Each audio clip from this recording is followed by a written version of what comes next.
Il est une légende tenace chez les étudiants qui dit que les directeurs de mémoire ne liraient pas les mémoires dans leur intégralité.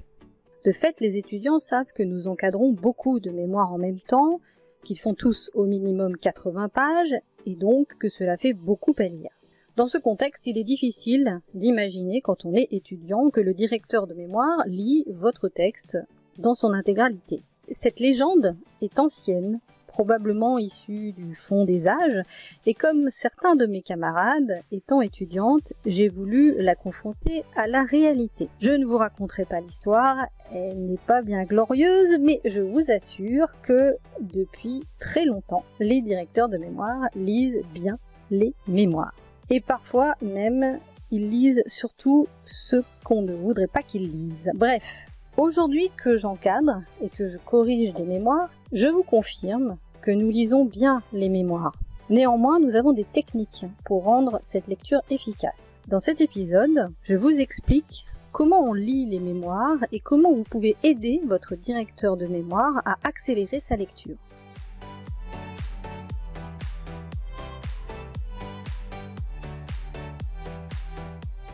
Bonjour et bienvenue dans MDR, le podcast qui vous accompagne dans votre projet d'écriture d'un mémoire de recherche.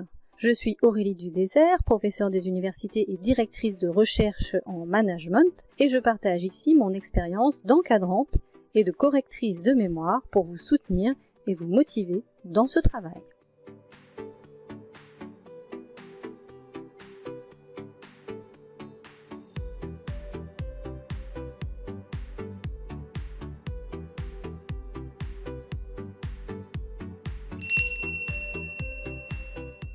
Alors oui, votre directeur de mémoire lit votre mémoire.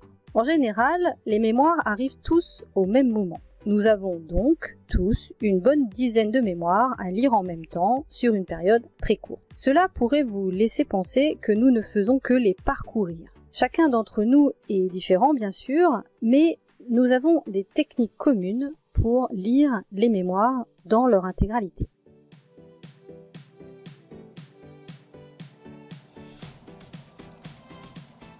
La première technique, c'est ce qu'on appelle la lecture rapide.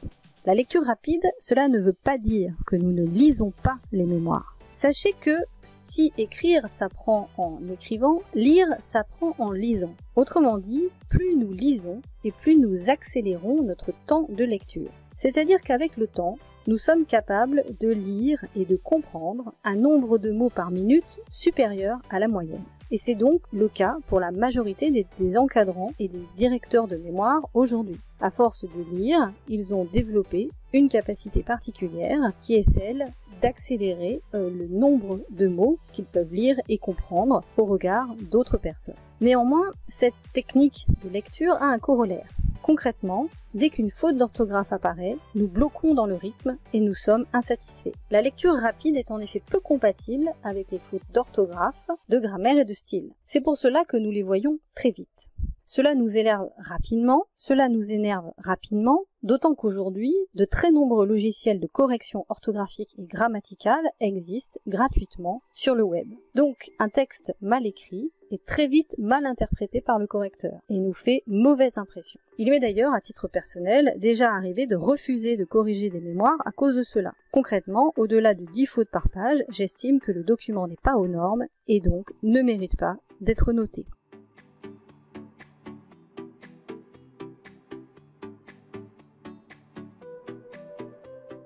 Deuxième technique de lecture, la lecture prioritaire de l'introduction, du plan et des références. Pour accélérer la lecture, nous lisons en premier lieu l'introduction. Si l'introduction pose bien la problématique, la méthode de collecte et d'analyse des données et le plan, nous considérons que c'est déjà un très bon élément. Vous connaissez certainement la formule, ce qui se conçoit bien s'énonce clairement, et les mots pour le dire nous viennent aisément.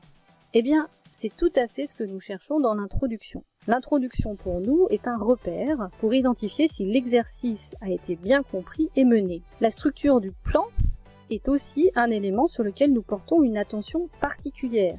Un plan bien structuré nous permet de voir si la pensée est elle-même bien structurée. Enfin, nous regardons les références citées en bibliographie. Si elles sont bien présentées dans les normes, Et si elle présente des articles de qualité, validés scientifiquement, nous avons là aussi un autre indicateur de la qualité du mémoire. Je fais d'ailleurs un aparté concernant les références. Je vous invite à faire très attention à l'utilisation de ChatGPT sur ce point. L'outil a en effet tendance à créer des références qui n'existent pas. Nous avons déjà été confrontés à cette situation et nous avons refusé des manuscrits pour cela. Pourquoi ? Parce qu'il faut que vous sachiez que quand vous affichez une référence que nous ne connaissons pas, il peut nous arriver que nous allions la chercher. Non pas pour contrôler que cette référence existe ou pas d'ailleurs, mais souvent parce que cet article, ce texte, nous intéresse parce que nous ne l'avons pas lu. Et donc, il nous arrive très souvent de chercher certaines références et si nous ne les trouvons pas, eh bien, on comprend vite qu'elles ont été imaginées. Or, sachez que ChatGPT a tendance à imaginer des références, qu'il peut même d'ailleurs résumer, c'est tout à fait intéressant, mais ce sont des références qui n'existent pas, ce sont des textes, des articles, des livres qui n'existent pas. Dernier point sur lequel, dernières années, je porte une attention particulière dans ma lecture. De mon côté, j'attache un intérêt plus grand à lire, en premier lieu également, la partie discussion, qui met en valeur vos contributions et finalement le recul que vous avez pris sur votre travail, et puis les annexes. En particulier pour les recherches dites qualitatives, souvent fondées sur des entretiens, des analyses de documents, des observations, j'attends au minimum le guide d'entretien, un exemple d'entretien entièrement retranscrit, et un exemple de note d'observation. Pourquoi ? Parce que j'ai de plus en plus de doutes sur le fait que les étudiants ont vraiment mené par eux-mêmes le travail de collecte de données. Donc je veux voir. Alors ce n'est pas procès d'intention, c'est simplement que aujourd'hui n'importe qui peut faire semblant d'avoir généré des entretiens ou d'avoir fait des observations. Et donc j'attends de lire ces documents pour être sûr qu'ils sont originaux et qu'ils n'en reviennent pas d'ailleurs. Et puis également pour voir comment l'étudiant a réfléchi, a analysé et a travaillé.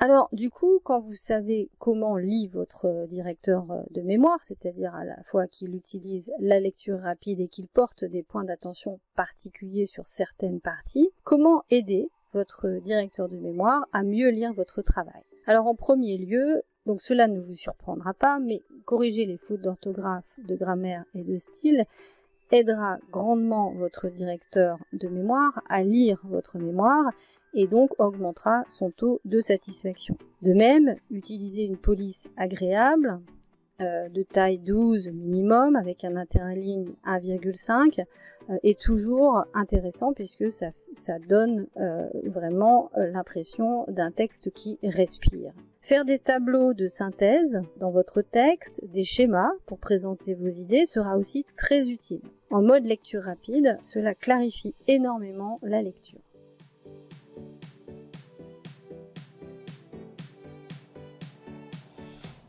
Deuxième chose, évidemment, dans la lignée de ce que je viens d'évoquer, présenter le plan lisiblement et rappeler régulièrement dans le texte où vous en êtes. Cela nous aide beaucoup. Par exemple, vous pouvez rappeler le plan quand vous passez d'une partie à une autre en mettant en évidence quelle partie débute maintenant.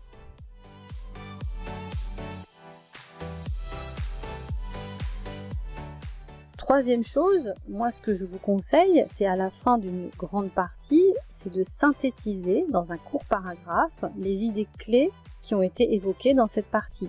Cela nous facilite aussi la lecture et cela nous permet de nous rendre compte de la cohérence du propos. Pour vous aussi, ce sera très utile puisque cela vous permettra de vous assurer que vous êtes toujours sur la même ligne d'écriture.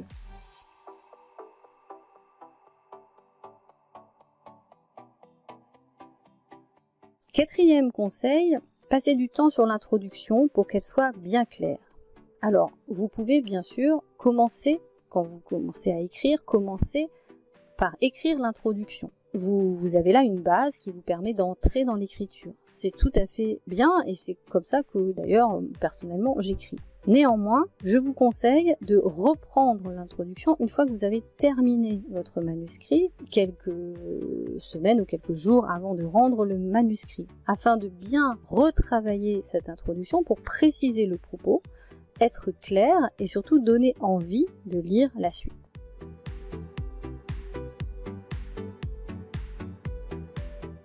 Cinquième conseil, pour les références, je vous conseille la norme APA. APA. Si vous cherchez sur le web et que vous tapez référence norme APA, vous trouverez la manière de normer vos références. Cette norme est connue et elle est facile à appliquer. Enfin, sixième conseil, pour les annexes, n'hésitez pas à jouer sur les encadrés, sur les couleurs. De manière générale, pour votre manuscrit, faites-en un bel objet, quelque chose d'agréable à lire, et cela nous aidera grandement.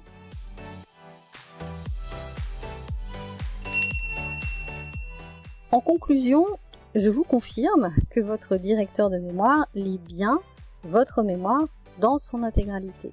Mais il applique très souvent des techniques de lecture rapide. Si vous voulez qu'il apprécie votre travail, je vous invite à travailler la clarté de votre propos, mais aussi la forme. Cela l'aidera beaucoup.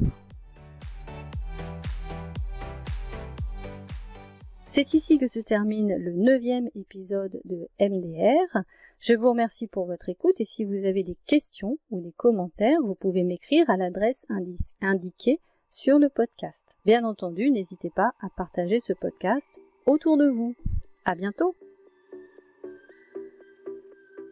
MDR, le podcast, est disponible sur YouTube, Spotify, Amazon Music et désormais Fnage Media.